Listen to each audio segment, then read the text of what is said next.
Hey everyone, it's Daniel Weaver for week two's video blog regarding Jahia. I wish I could say that this was the first time I've heard of a case like this and that is all foreign to me, but the honest truth is it's not. My background is in neurological intensive care, and I've had several patients and families that have experienced this same situation. Not to the degree of Jahia's, in which the family was having issues with the hospital and requested a move, and the courts were involved. Um, but I have had patients in which they were pronounced brain dead, and the families didn't understand it because they're looking at their loved one in bed, much like Jahia, who looks healthy. She doesn't have any physical wounds or issues just from looking at her. It looks like she's just sleeping. You can see the rise and fall of the chest. You can look up at the monitor and see a heart rate and blood pressure and all your normal vital signs. But the families don't understand that the brain has stopped working and that the brain is just as an important organ as the heart. Um, a lot of families, you have to have that cardiac death for it to really sink in to the families to make them realize that their loved one is no longer there. So just like those cases in Jahia's is devastating. Their loved ones can't grasp the concept. There's education, a lot of education that has to go on, a lot of understanding, a lot of compassion. It's just a very delicate situation. Um, for my core values, I had influence and recognition. And those core values could really impact care decisions. As a nurse, you tend to try to make families and patients feel that everything is going to be okay. For situations like this, you had to use core values like influence to really educate the patient's family. You need to educate them on what the process is and what's going on with their loved one medically, and that the importance of these tests in ruling out, you know, any possible chance of survival.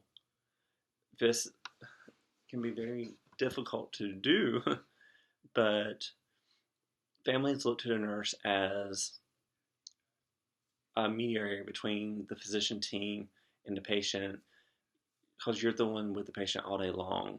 They trust nurses for the most part, and nurses really have to use influence to make that impact on the family, that trusting impact. The nurse must also recognize the situation that's going on. That was my other core value, was recognition.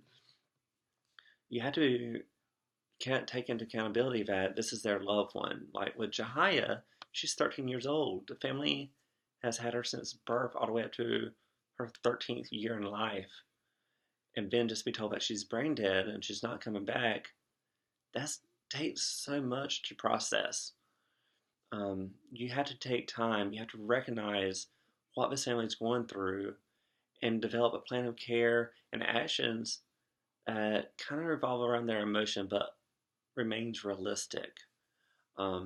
This can be very difficult to do, but just has to be done.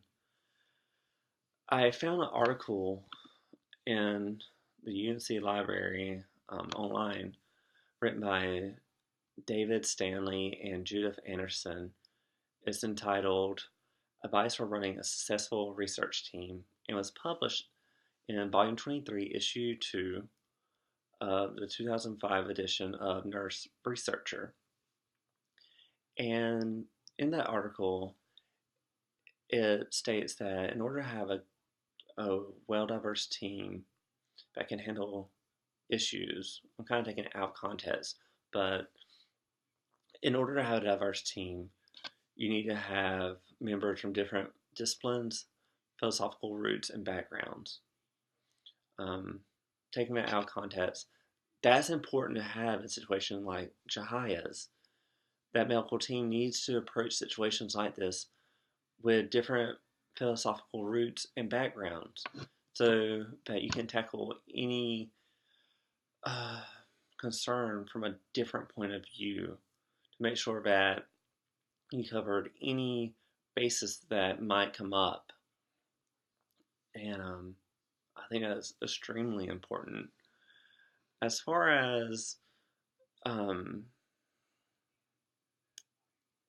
the A and A scope and standards that may be challenged, and the AONE, the ANOE competencies that may be challenged for me in this type of situation is advocacy. Um, you're ultimately a patient advocate, and when you have to disconnect somebody from life support, you always feel like you're not doing your job. Like maybe there's something that you could have done more, and it's very difficult. You also feel like you're letting down the family as well, not only yourself and your nursing practice, but the family.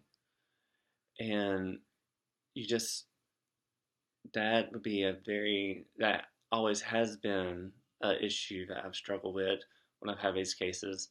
And in Jahia's case, that would be an issue as well. Um, it would also be hard to deal with the medical and staff relationship surrounding cases like this, um,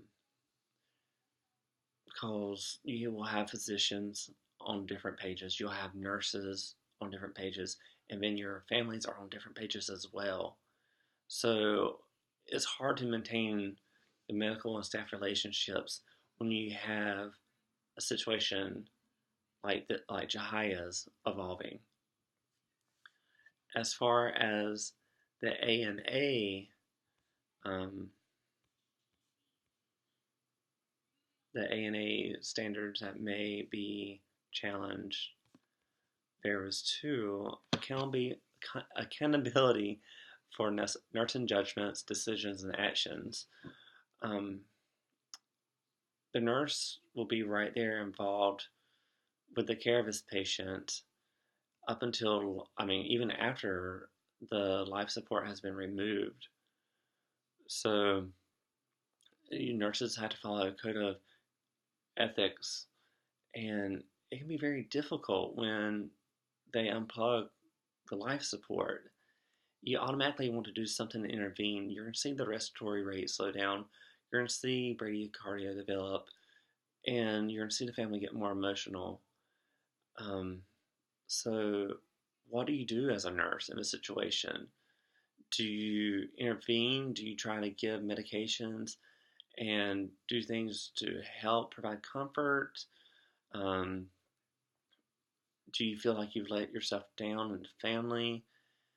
It's just your accountability that is kind of questioned when you proceed with helping someone die in this kind of circumstance. Another area with the ANA scope and standards that can be challenged is protection for patient health and safety by acting on questionable practice. We have standards like the apnea test and the nuclear medicine brain death flow that's supposed to indicate whether a patient's brain dead or not. But to actually remove them off life support and let them physically die in your care, that's a lot to deal with. Trust me, I've been there with my patients. It makes you question everything. You're the nurse. You're supposed to protect these patients and their health. And what if one of them tests were not right? What if there might be a hope or a miracle just lingering out there and you're letting it slip by because you're agreeing to what a couple of doctors are saying or what a machine says? Um, it really can make you challenge your decision and your practice. And it's very difficult. Like I said, I was a neurological intensive care nurse. I've had numerous episodes like this, and it's always difficult. That's the one consistent factor with all these. The family is so hard to just explain to them what's going on, and then it just tugs on your emotions because you see the family and they just don't understand, and they're going through so much in such a small amount of time. And then you feel like you're letting the family and the patient down by agreeing to the doctor's treatment plans and removing them off life support and just on comfort measures. And then you see the decline because when the heart starts to fail, where you see more physical signs and symptoms, you start seeing them gasp for air, and then the family feels like, now y'all have killed my family member because they were fine before. You take them off life support, and they can't breathe. They were breathing just a minute ago, and they had a heart rate. While their heart rate now stopping when you take them off life support. All of it is very challenging, and I just hate that Jahia's family had to go through this, especially to the extent that it did, where the court system got involved in trying to find a new hospital to move their daughter, um, while they're just hoping for a miracle to happen. Either way, this is the end of my blog too. It's an emotional blog, and that's that. Look forward to reading your responses and looking at your video blogs regarding Jahia's case. Take care.